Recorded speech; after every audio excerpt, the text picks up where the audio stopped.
Hey bro, this is a full guide on testosterone. You might have heard of this earlier, one of my older videos, or someone else like in the gym talking about their gym progress or something that they need to boost their testosterone because it's not good, or that they're gonna hop on steroids. Steroids they only affect you because they affect your testosterone and they increase it, so that's why it makes you more muscle. So let me just get straight into this. What is muscle? Fuck testosterone effect? So it affects your muscle a lot. How much muscle you're gonna be able to add on, how easily you're gonna be able to add it on, and yeah, very important. Now, next one is your brain and your behavior. It's gonna affect that a lot. It's gonna make you more of a risk taker instead of like a passive, like safe bet type of dude. You know. It also affects your Johnson, the size, and like the heart, the all right, so just we just got that out of the way. It affects those things. Now what happens is that I had low test, so that's why you should listen to me on how to increase it. I haven't gotten my blood test, but we're about to find out soon because I think they're gonna come back, and I'll definitely make a video about it, bro. If they're good, if they're bad, I'm not gonna talk about it. Alright, so it affects your behavior by making you more of a risk taker instead of like a safe bet type of dude.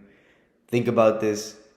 I should have said it differently because it could have just told you to see which one you were at. Now you're definitely gonna be like, oh, I'm more of a risk taker, bro. Oh, high test. Like, be honest. Are you more of a risk taker or are you more of a like go with the flow, chill kind of dude? You know, just be honest. Just be honest, bro. We're not here to judge. If you're not, it's fucking totally fine, bro. You can totally increase it, no problem, and all that. So, fix your risk taking behavior by pretty much if you see high testosterone dudes, they're either millionaires because they can just focus work on their business, take risks on their business, or they're in jail because they like killed someone or something like that, bro. They killed someone, they stole something, they did something bad. That's why they're in jail. Or they were wrongfully put in there, but just stop talking about that. So they're either in jail or in like a millionaire status, like billionaire status, because of their testosterone levels. It motivates you a lot, and it also affects your brain and makes you take risks, like I just said. So now you've heard all these benefits of it, and like one little drawback, like you can control yourself. You don't need to go to jail. All right, so why are they getting lower? You've heard these benefits. You're like, oh yeah, I want that, bro. I want all those benefits. So why are they getting lower nowadays? And it's not good, cause I want them to be high, cause of all these benefits.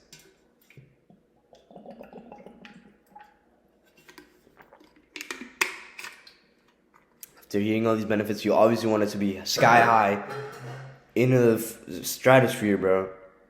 That's how you want your testosterone to be like. So why are they lower nowadays? Number one, obviously, obesity. Obesity kills your testosterone because it's fat is pretty much estrogenic, which estrogenic means that it makes you have more estrogen, which you've probably heard testosterone and estrogen. So the more testosterone you have a little more estrogen. But sometimes they can mess up. So this is pretty much estrogen is pretty much the opposite of testosterone. So that's pretty important. And you don't really want that much estrogen because do you want estrogen? Do you want to be like a little soy boy? Fucking microplastic consumer, seed oil connoisseur? I don't think so. So that's very important because It's gonna make you a soy boy. Like, I know soy boy is like a term like that, but soy actually has a lot of estrogen. That's why I use it. Soy has like, if you search it up, it has around. Let me actually search it up. I'm not gonna give you a fake number. How much estrogen is in soy?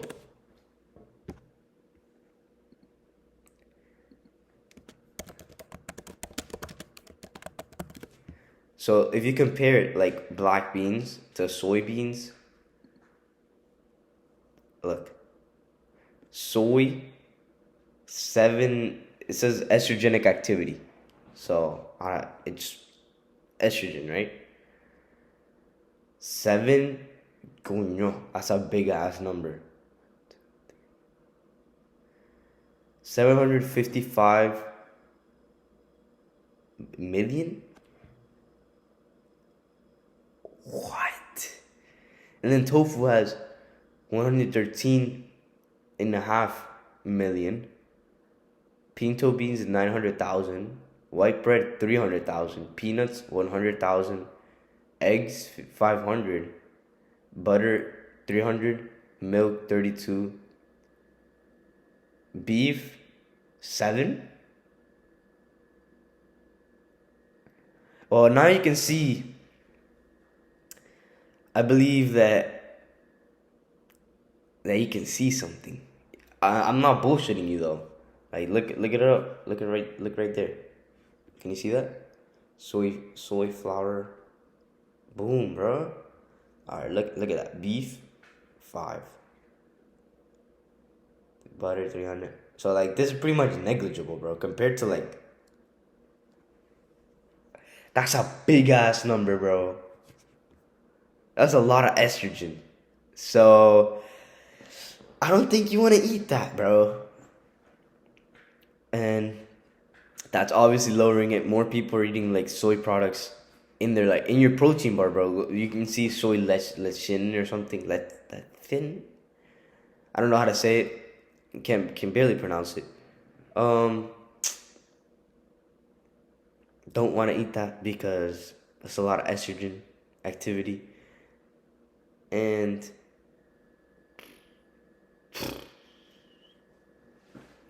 other things affecting you are also plastics, like microplastics, which basically, let me just talk about first steroids so I can get you to this. So first, steroids, they pretty much are fake testosterone molecules, or they're real. They just, you get them injected. They're not actually part of your body, so you get them injected. They're like external, and then they go bind to your androgen receptor, which your androgen receptor is pretty much what does all the testosterone things, but testosterone is what connects with it, and then they make the little thing. They make whatever. They make your hair grow on your face. They make this and that, and when they connect, obviously they're just they like boom.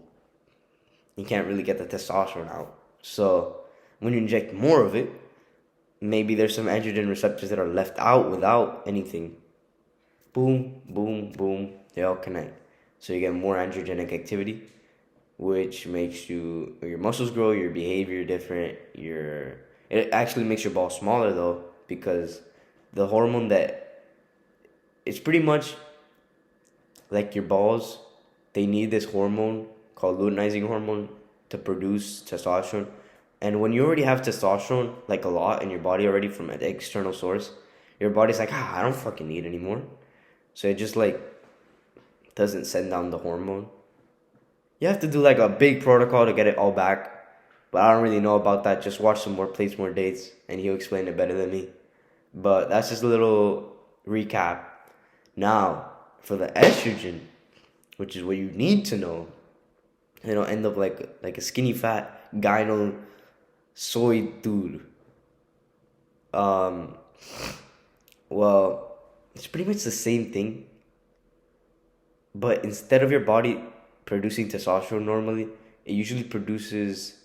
Actually, your body normally produces testosterone. and then it uses this little thing called aromatase, which turns it into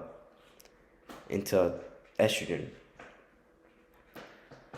So your body knows your testosterone. It like uses your testosterone based on your estrogen. So if your estrogen is down here, it knows that your testosterone is up here.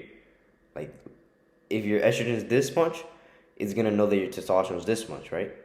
But if your estrogen starts rising for some reason, which I'm gonna get into soon, it lowers your testosterone because it's like, oh shit, we already have a lot of testosterone because we can only produce it with aromatase.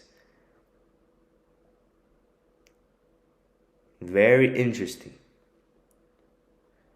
Knows it's up here, but it starts rising, and then it's gonna think it's like, oh, we're overproducing. So it's gonna start bringing down your production, but your estrogen stays there because it sticks around longer. And that's a pretty big deal in my opinion.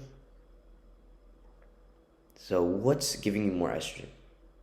Microplastics, BPA. You've heard of BPA. There's other BP some things which are worse.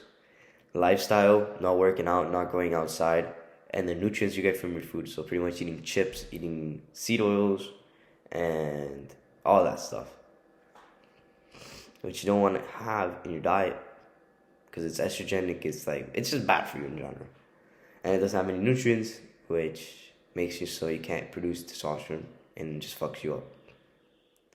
Now, how to increase it? You've seen the video on how to increase it.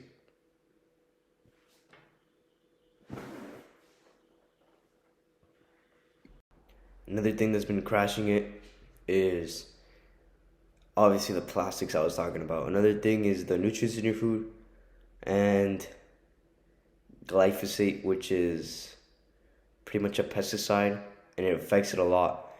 There was a study that like on farmers, and then they like tested them and they had way less testosterone than the people in the city, which were still eating them, but the farmers were just in contact, like skin contact, all that. So that's very bad, obviously. So stay away from that. You put baking soda. You put like 1% baking soda, just like a spoonful. I don't know the ratio. It's 1%. Just search it up, and you dip your fruits in there, and it gets rid of all the pesticides, like 99%. And yeah, it's pretty important. So let's just get into the part where how to increase it, so we don't have this doom and gloom like little little outlook. So how to increase, which is what you want to know, which is what I care about. So you go to the gym, eat better foods, fruit, meat, eggs. You saw what I showed you. No white bread, because that's very high, bro. Very high on that estrogen list. So that's how you increase it, and do all that good stuff. Get some vitamin D. Get your sun in the skin. Your skin in the sun, not your sun in the skin. So just get that hitting your skin. Gives you like a good, very good thing. Increases your testosterone by a lot. Sweating also decreases your amount of microplastics in your blood because you just sweat them out. Like they've seen that with the sauna. And just your overall lifestyle, bro. Because being fat, it increases your aromatase, which makes your estrogen higher. So you don't really want that. And just increase your testosterone, bro. It's so good for you. And it's going to help you out in the long term very much.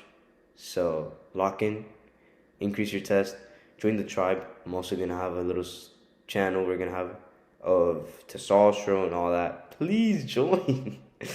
Please.